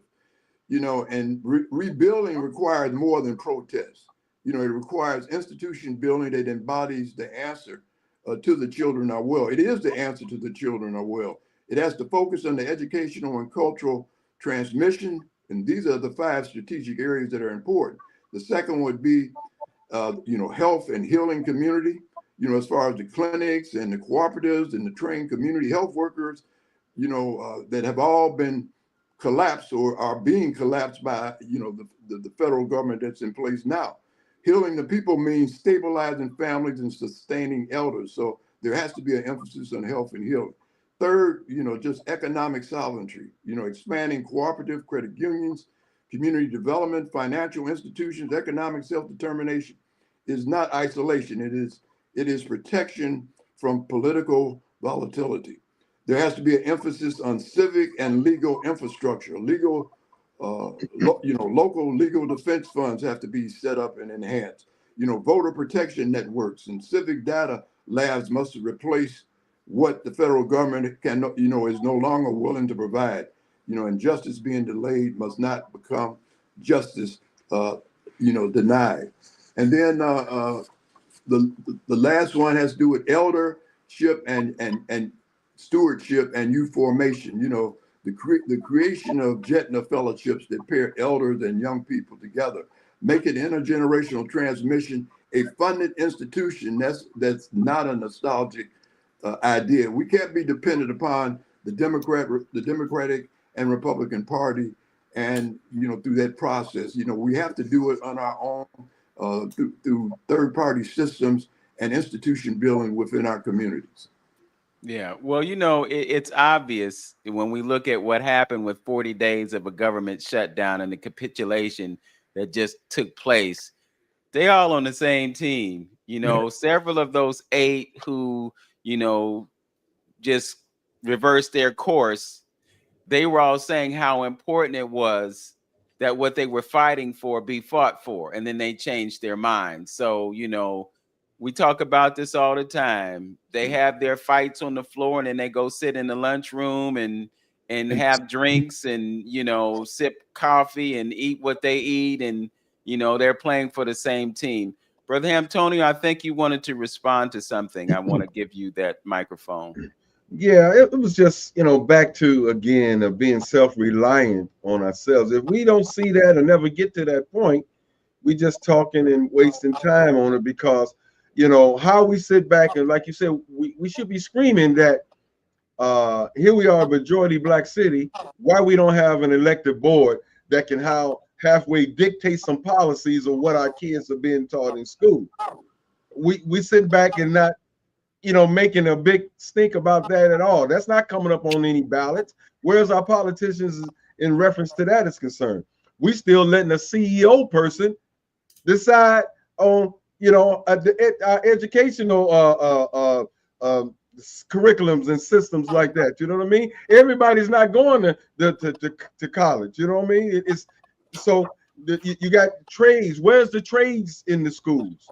Exactly. Because everybody's not going to college. So we know that doing those particular things are issues in our communities. Those trades, you can link up, and these young folks can start their own business, take care of themselves and things like that in their communities. And if businesses is entrepreneurship is a problem in our community, those trades are very important in our schools. Just like the when you talked about having bands and music and things like that, and cultural things in our schools. Now, if we are as far as Cleveland is concerned, a predominantly Black city, then we should be dictating more policy like that. And if not, we should be getting together with the people who can do some things and have our own Sunday and after school programs that zero down the messages that we need to have as far as our kids is concerned. But we're not doing it. Okay. Devon, you talked about AI and social media earlier in the broadcast, and I have some statistics that I want to share with the folks about what the AI shift is going to do and the types of jobs that will be available. But I want you to elaborate a bit more on what you were saying about AI and social media and the role that they're playing now. Yeah, so I kind of put it in 2 buckets. I look at the platform effect, where people are joining these different spaces like AI or social media. And then I also look at the physical effect and how does it impact our lived environments. And so when we think about these platforms in themselves, when we think about social media and or AI, a couple things are happening to our youth and people at large. It's impacting the way that they feel about themselves. It's impacting their critical thinking skills and their ability to emotionally regulate. And so those impacts are being seen worldwide, and in our country is being seen even more. And so one of the things I think about is the division that it is causing, and the ability for, just a handful of people running these platforms to dictate what type of information is flowing, what type of guidelines that the communities that are using these platforms have. And so that's really important, because if we think about the impact of social media specifically, these are the largest spaces where people are talking at large. And so I think that's really important to talk about. And then the live spaces, when we think about AI and the data centers, this is going to be probably one of the largest populist movements or issues that come to the midterms in the 2028 elections. It doesn't matter about race, color, or creed, community, or social economic status. These data centers are coming into people's communities, and they have impacts on the water, the air, and the electricity. And so it's impacting people's wallets, their health quality, their health outcomes, and the quality of their environments. And so when we think about these data centers that are powering AI, social media, we have to be very cognizant of how it will impact us at home. And I think you had mentioned something very important about the institutional leadership problems. If we don't have people that are talking about the ways that these things impact us, we are all behind the ball and reacting to it. And so I think it's important that we think about how is AI going to take, like you said, our jobs, but also how is AI going to impact our lived environments? How is it going to impact how we see ourselves in our communities? Okay. Someone shared this with me online the other day, and I thought it was really impactful. And I also said I wanted to share this with you. The question was asked, with artificial intelligence changing the landscape for jobs and professions for humans to be able to make income or revenue, what professions will still be available for humans to participate in to receive an income in the future? And the answer was AI will change many professions, but it won't eliminate human work. It will shift what humans get paid for. In the future, jobs that remain available and even expand are those that depend on human trust, human presence, human creativity or emotion, physical real world interaction, complex judgment, empathy, or accountability, and oversight of AI systems. So the first item that came up was human-centered professions that involve trust, care, and emotion. So it says AI can assist, but people will still trust humans for anything involving vulnerability, connection, and responsibility. So healthcare and human services, doctors and advanced clinicians, nurses and nurse practitioners, mental health therapists and counselors, social workers, physical and occupational therapists, caregivers for elderly and disabled, and midwives and doulas. And the reason that these survive is because people want human accountability and empathy. AI can't replace bedside manner or moral responsibility. Second is what Brother Antonio brought up, and that is skilled trades and physical work. Anything that requires hands on, real world physical skill is safe for decades. So you have electricians, plumbers, carpenters, HVAC technicians, that's heating, ventilation, and cooling technicians, mechanics, welders, construction workers, home repair, renovation, and solar panel installers.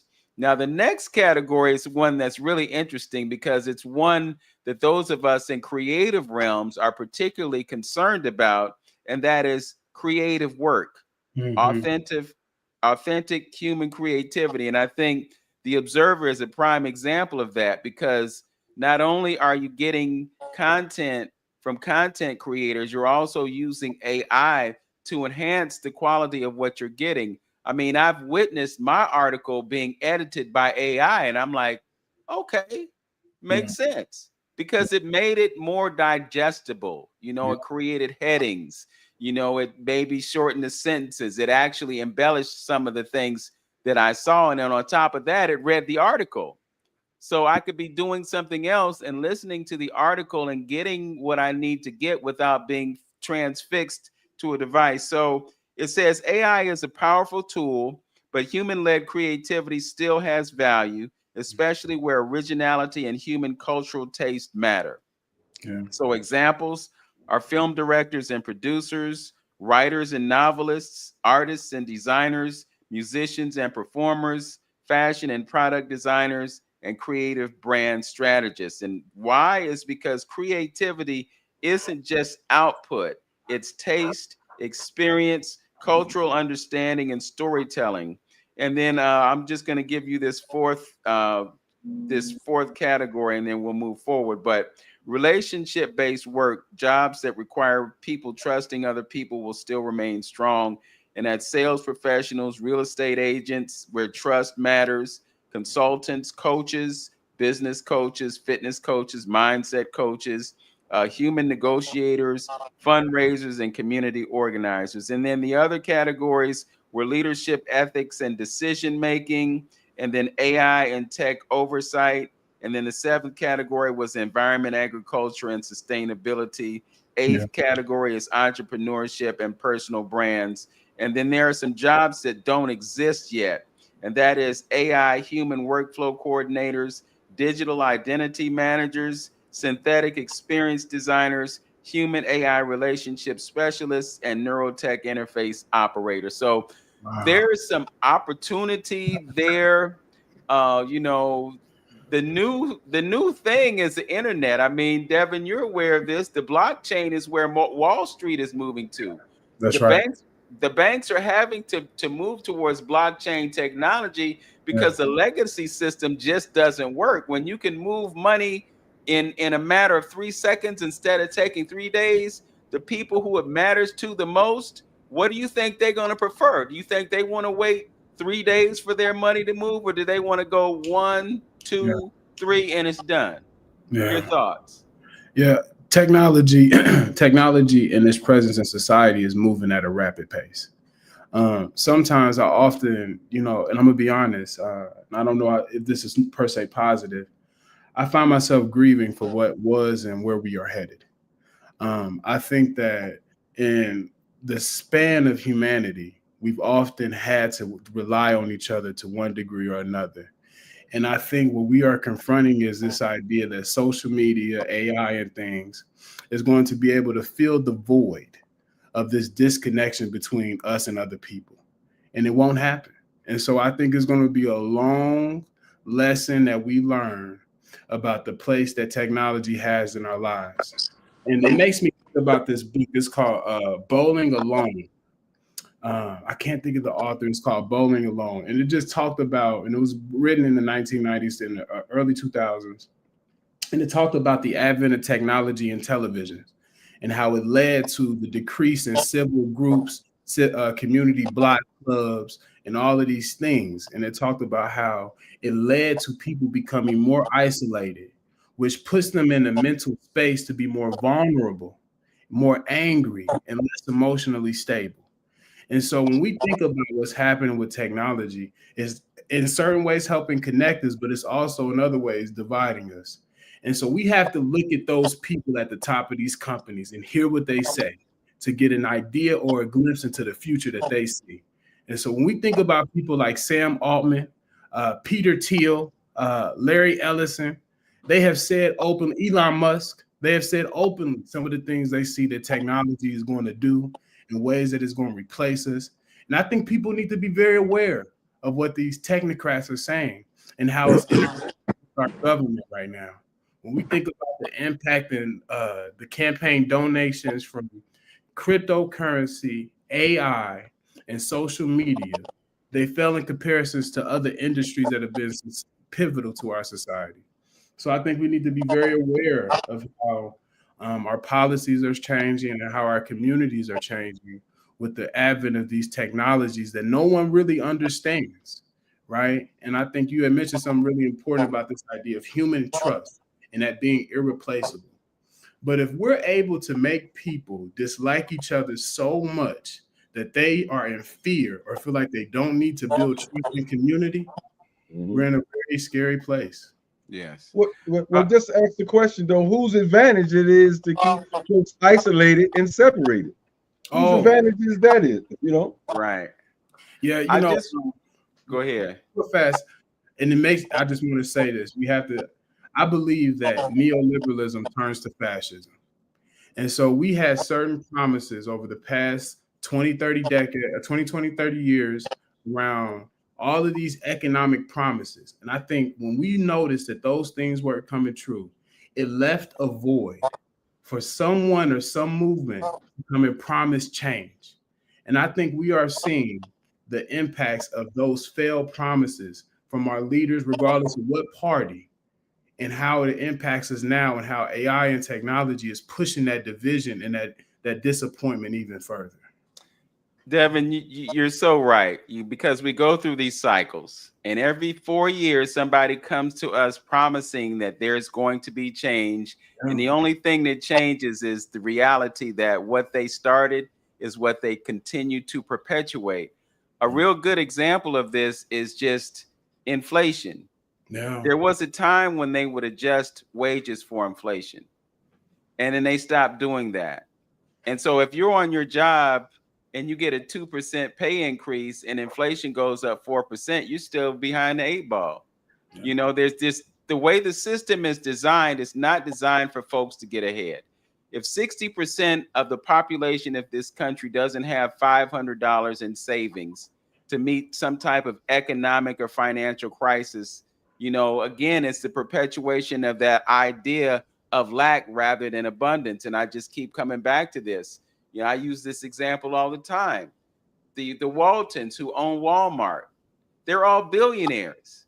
If they gave up 5% of their billions of dollars and passed that on to the workers wouldn't have to work two jobs in order to make ends meet, but they're not intentional about sharing their wealth. I think you pointed it out that we're living in the time of the largest transfer of wealth, the widest gap between the haves and the have-nots in the history of this country.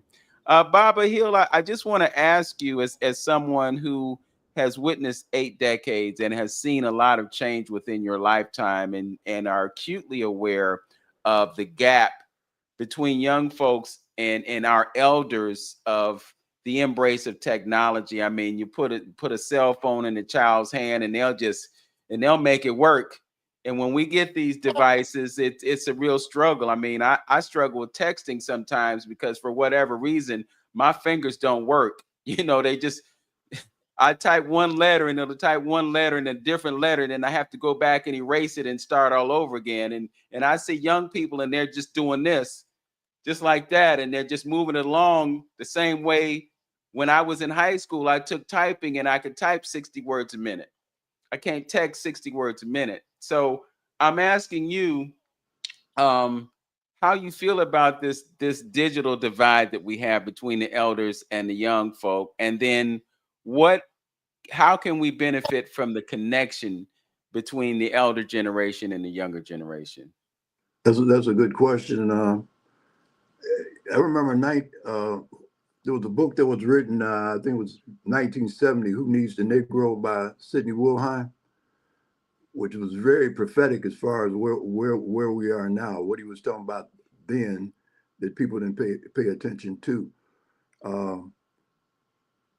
One of the things as far as the intergenerational connection between the young and the old, those in the dawn of life and the dust of life, as it relates to that, what I want to do is invite Devon. Devon, I'm the publisher of the Black Child Journal, which is a publication that's been in existence since 1979. It was founded by Usini Eugene Perkins, who passed away in 2023. But we have an edition that's coming up that we're partnering with the Black Child Development Institute of Ohio for 2026. And I would like to ask you, I'm going to send you, once I get your contact information, the information on that, so you can contribute, because the theme of it, the title of it is Afrofuturism and the Black Child. And some of the things that you have talked about and you've shared and it's been shared on this program, I think are very important as far as the future is concerned. The future is already here. I mean, some of the things that you reflected, some of the things you're talking about, others that don't have our interests at all in mind, they're just taking us and running with it, and we're really behind the eight ball. So I want to ask for your contribution to this particular edition that's coming up, that's very important, that will go out to families and young people throughout the state of Ohio. But that connection between the young and the old is so very important. At the age I am, we're losing so many people left and right. You look at Don and Norma Freeman and others that we are losing as far as certain information that they have that needs to be shared, with our young people. I think that has to be a real priority. One of the things I'm giving credit to my son, Fanon Hill and Navasha Dea, credit for through their organization, Youth Resiliency Institute, and it relates to the arts and music. During COVID, the impact of COVID on my generation, those that passed away, of the million people that passed away, and those that are suffering from long-term COVID, older people.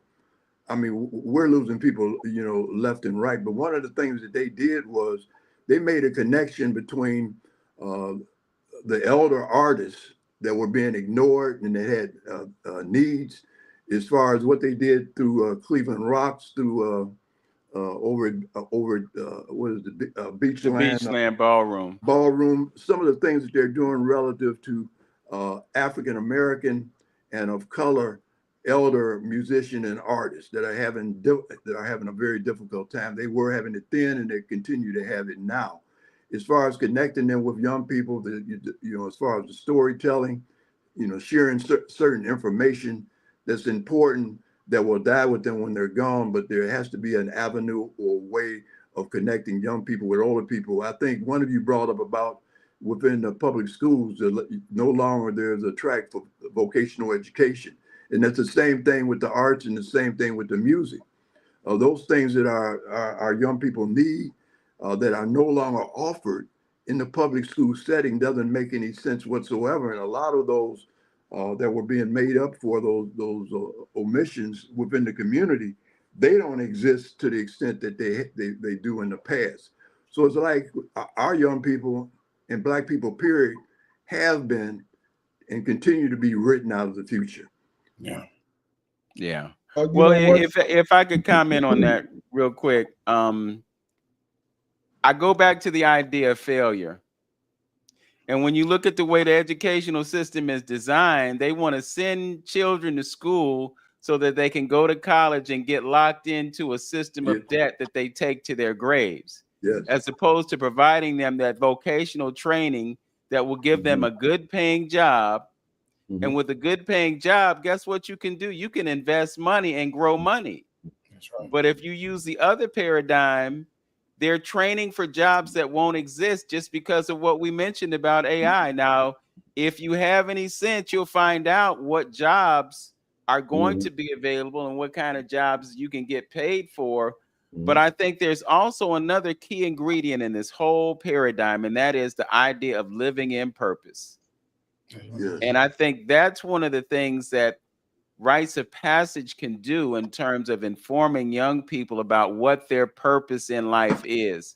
And we get to a point where we understand that we exist for the benefit of others with the talents, skills, and all the other things that come along with who we are and what we are, and remembering who we are. That's when we can see success in our race, as opposed to just going along with their plan.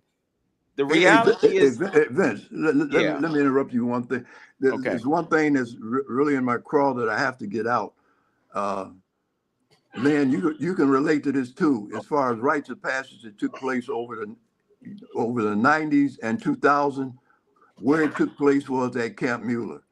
Camp Mueller, which was owned by the Phyllis Wheatley Association. That camp, which was one of only 4 Black national camps in the United States. The question is, where is it now? Does it still exist? Those 200 acres that were out in the Akron Peninsula area outside of Akron, and where thousands of African Americans went for camping, residential camping experience, where we did our rites of passage cultural training for adults and young people, that was out there no longer exists.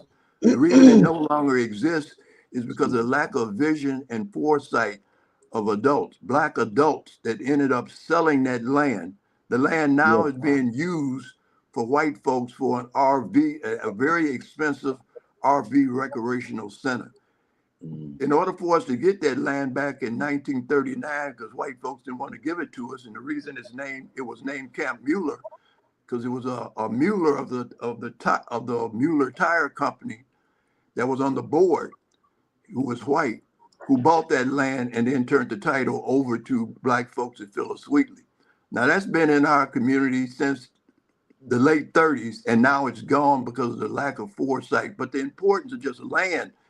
And one last thing relative to land that we're giving up and letting people take from us and steal from us would be East Cleveland, Ohio. At one time, East Cleveland was the second largest African-American community or city in the United States behind East St. Louis. But we're in the process of losing East Cleveland. People want to take East Cleveland from us. What's ironic about East Cleveland, it used to be the home of John D. Rockefeller, the first billionaire probably in the world. And now, you look at the poverty level, but a lot of this has been intentional as far as the collapse of East Cleveland. We have to shoulder some of the responsibility for the lack of leadership, but also we have to look at those external forces outside that have contributed to the failure of East Cleveland. Now they want it and they're going to take it, and we're giving it up. We need East Cleveland. We need it now more than ever, instead of the land that we've given away as far as Camp Mueller and East Cleveland. And not only do we have to blame them, we have to blame ourselves for allowing that to happen. Yeah. Bobby Hill, we have new leadership in East Cleveland. You have a new mayor, Sandra Morgan. Again, I'm connected to the arts, and I'm cognizant of the need for us to have Black theater space. And you've got the East Cleveland Public Theater sitting over there on Euclid Avenue going to waste. Do you have any reason to be optimistic about the new leadership in the administration in that city right now? Well, right now, it doesn't matter who the mayor is, because they're in the process of receivership, and they've already identified 2 receivers. Once a receiver is appointed by the governor, DeWine in Columbus, then the board has no responsibility. The mayor has no responsibility. All those responsibilities will be taken away from the mayor and city council and turn over to a receiver that will make all the decisions relative to budget and making the necessary cuts. That decision will be left up to them. I just got finished sending to them, instead of looking at it being just a complete all-out takeover, there should be a partnership that should be considered, that there should be responsibility that is left to that elected board, because that goes against the state of Ohio as far as their charter, as far as home rule. This is the only, and they just passed the law within the last, I would say, 3 weeks. And the first one to be affected by it, and the only one that will be affected by it, is the city of East Cleveland. Now, that's not by mistake. They want the city, the county wants it, and the state wants it. Yeah, I have hope for, or I did have hope for who would be the mayor, but it doesn't make any difference who the mayor is now, because decisions are going to be made from somebody else external to the city in the best interest of the community. That's good to know. And I guess the other question is there anything that can be done in terms of lobbying or perhaps influencing those who are in Columbus who are making these decisions? Or is it just a foregone conclusion that they're just going to take the city over and implement their own particular plan and agenda? Well, one thing that the greater Cleveland African American community have to understand, because a lot of them have bought into the hype, and all the stigmatization of East Cleveland, past and present. And they don't see any connection or relationship to East Cleveland. But East Cleveland is a community that represents all of us. So there's going to have to be pressure to bear, not only from those of us in East Cleveland, but also outside of East Cleveland, understanding the importance of that city now and as far as the future is concerned, and not let it just be taken away from us as things have been taken away in the past. We have to understand the importance of it and exert those type of external pressures in Columbus and at the county level to save East Cleveland. Okay. Wow. Lynn, you wanted to respond. Yeah, I just want, and well said, Brother Hill, and putting us on notice on what's going on. We really appreciate that. I just wanted to rewind a little bit because Vince asked a question about, the social impact of our, with technology and our kids, and how we're going to, move forward with that. And it takes me back, and you may have witnessed as well, and we might have seen it on different videos in Africa. And when they talked about, seem like they're able to integrate technology and culture, and still, kind of working a little, because they have a solid culture.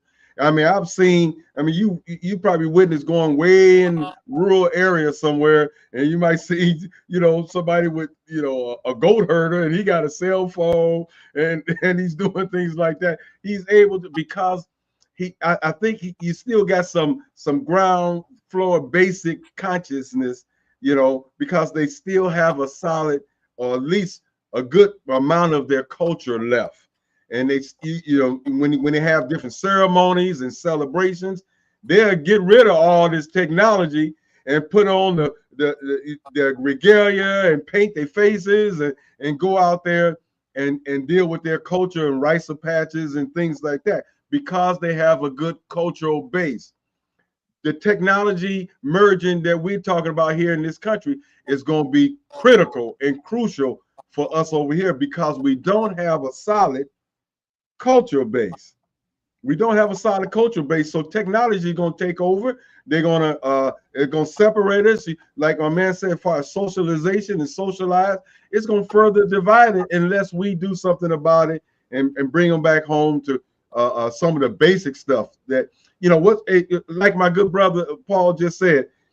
If we had Cap Mueller, you know, if we was able to take our kids out of this setting and bring them back into some raw nature and teach them about some raw basic stuff, that's the only way we're going to counteract some of this stuff that is going on, because we can see this technology is further and further taking us apart, where we can't even talk to each other, sit around a meal at a table, everybody looking at their phones, and that's not good. That's not good, and that's going to help us. But in closing, Brother Paul, and I think Vince, you said it as well, and I've said it as well in the past. We have failed our children. We have failed them because we have got so wrapped up into the technology, into the trinkets and things like that. And our European friends said they didn't want to talk about slavery and things like that anymore. So we stopped talking. So we have given up our children to technology and these kids, and we're not, and to system, and we're not saying anything about it, and we're not doing anything about it. At this point, I'd like to thank Brother Devon for joining us today. I really appreciate the perspective that he brought and the knowledge. He has to step out now. We're going to wind the program down, but I didn't want him to leave without giving us a few words of wisdom, a few observations, and any opportunity to share any additional thoughts. Thanks, Devon. Let's be in contact. Yes, sir. I'll make sure that you get my contact information. And gentlemen, thank you all for having me. Vince, I appreciate it. And thank you for being patient and willing to help me schedule it with you all. Just in closing, you know, I appreciate this conversation. And there's a lot of power here, because one of you had mentioned, once we begin to acknowledge the issues in our communities, that is the first step to healing. And so I just want to be honest with you all and straight and transparent. As we move forward, a lot of the things that are happening around us are impacting me, and I know they're impacting other people in their mental wellness and mental health. And so, you know, in general, when we are thinking about rebuilding our communities and making us stronger, it starts with us. It starts with the person inside of you and taking care of yourselves. And so, you know, I appreciate the conversation. And I know that when we think about how do we begin those solutions, for me personally, some of the things that I see hurt in our communities and our societies, there were habits or things that I had challenges with. And so addressing them in myself and then talking about it in community at large, because we're not suffering alone or in bubbles. And so I appreciate the opportunity. I look forward to coming back on the show and contributing in ways. I appreciate you, brothers, and thank you once again. Thank you. All right, my brother. Thank you, brother. Well, Devon, I would say that we will be glad to have you back. Yes, sir. You know, when Ron came on, he was only willing to give us a half hour. You've been with us for 2 hours, and you've been very generous with your thoughts and your observations. So again, thank you for joining us, and we'll look forward to the next occasion. Thank you. And I just want one last thing. That book is called Bowling Alone by Robert D. Putnam. So, yeah, I put that up on the screen. I don't know if you saw it, but I put it up on the screen, and I'll put it in the comments in the description for this video. So if folks are interested in seeing it, they'll be able to see that and not have to watch the whole broadcast. So thanks for joining us, brother. Thank you. I hope you all have a good remainder of your day. All right. Any final thoughts, Baba Hill? Oh, this has been very invigorating. You know, I was glad to make contact with, you know, the younger brother, Devon. He's, you know, some of the things that he talked about related to AI. Some I was familiar with, some I wasn't familiar with. But again, It's a reality. It's something that is facing us. We have, there's a downside and there's an upside, but again, there's both sides. So we're going to have to become familiar with it. I think the emphasis going forward that was spoken about has to be around, the importance of culture, and culture is primary to any and everything that we do. Culture has to be related to institution building, and also leadership development, especially leadership development among young people that will be taking our place, that have to be grounded in culture, but they have to understand what is going on around them. The relationship between the young and the old is very important before all of us are gone. Like I miss Don and Norman so much now, them being my mentors. There's a lot of questions that need to be asked of those that are still with us, the elders within the family. As far as genealogy, that's important, and that needs to be passed on to younger people. But again, thank you for the opportunity. Look forward to seeing everyone December 26th in our partnership with the East Cleveland Public Library, and welcoming Hugh People and Dr. Hakeem Matabuti and Charlie Douglas from Baltimore, and celebrating 60 years of the Nguzo Saba and the Seven Principles. So again, that's December 26th, East Cleveland Public Library from 6 to 8 o'clock. It's free, and there will be refreshments. So looking forward to seeing everyone. Again, thank you. All right. All right. I just want to say one thing too before you go, Baba, is that thank you for opening your doors back in the day for the librarians that used to come in and use the East End facility. That was wonderful. I still have contact with them too. I know you do. I know you do. And also, I'd like to thank you for and acknowledge you publicly on the air for always helping me for doing some of the programs that I've done around the city. You always been there. You reached out, and when I reached out to you, you always was working along with me, and I appreciate it, man. I appreciate you, and God bless you, and happy belated birthday, and all the rest of that as well. Thank you, Lynn, and thank you, Vince. Keep up the good work, boy. Y'all represent the future. Yes. Whatever Well, you need, I'm gonna be there to support you. All right. I have to go on record and say that I appreciate what you send me, because you send me stuff that's so profound. I don't know it. I feel like I felt when I was in Fela Sawandi's classes back at Kent State in the 70s. It was an African philosophy class, and he would ask such profound questions that I would leave the classroom and I would just stare up at the sky, But I really appreciate the quality of your writing, Baba Paul, with all due respect. Being a writer and just reading the text and the depth of your thoughts and the analysis, it's always rewarding for me to be able to read what you share. So I just wanted to thank you for that. Oh, thank you, Vince. And I want to thank Don and Norma Freeman for giving me the opportunity back during the early 70s to publish my work. So they were my mentors and role models. I'm really appreciative of them and miss them. All right. All right. So we will see you out there, and we're looking forward to December 26th. And I'm going to go ahead and put out a preemptive Kuumba Kwanzaa celebration. We'll let you know whether it's going to be at Kings and Queens of Art or Larchmere Arts, but you can put us on the calendar for Kuumba. Okay. All right. And Okay. I'll be in touch with you about those details. To all of you who have been watching and listening to us on the various platforms, we thank you for joining us. As always, know yourself, love yourself, be yourself, make today your absolute best day, and do it in peace. Peace.